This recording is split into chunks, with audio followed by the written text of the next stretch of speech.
Good morning po sa inyo lahat. Isa pang muli yugto na ating daily Bible blessings. Pamagat po ng ating araling umaga ay mag-asawa at magkasama. Mag-asawa at magkasama.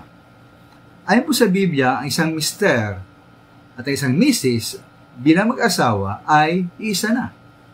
Ay nga po sa Matthew 19:5 and 6, sila po ay magsasama at maging isa. Hindi na sila dalawa, kundi iisa.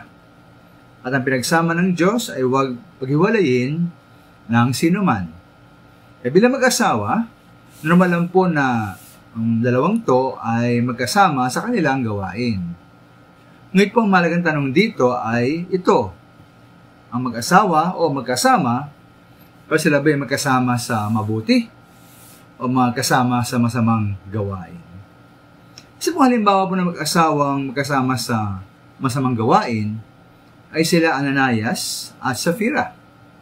Ayon po sa Magawa 5, sabi po ni Pedro sa verse 3, na nagpadala si Ananias kay Satanas at nagsinungaling siya pinagsinungaling sa Banal Espiritu ukol sa pagbenta ng kanilang ari-arian bilang mag-asawa. Sa verse 4, sabi po ni Pedro na si Ananias po ay nagsinungaling sa Diyos.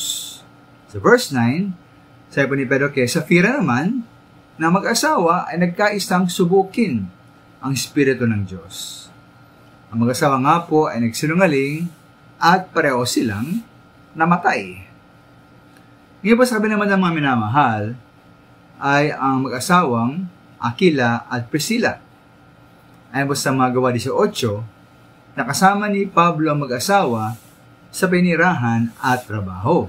Sa verse 26, nang marinig po ng mag-asawa ang pagkapaliwanag ni Apollos na mahusay magtalumpati at maraming alam sa banal na kasulatan, ay na po isinama si Apollos sa kanilang bahay, sa bahay ng mag-asawa.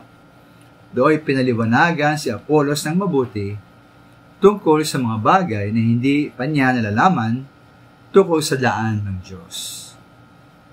Kaya po sa mag-asawa minamahal, kayo po yung Mr. at Mrs., ang tanong po rito ay, napapalapit ba natin ang ating partner sa Diyos? At tayo minamahal, tayo ba nilalapit ng ating partner sa Diyos?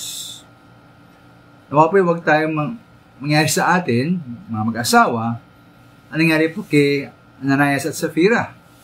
Sa halip, tayo po ay naway maging Aquila at Priscilla na pareho naglilingkod sa ating Panginoon.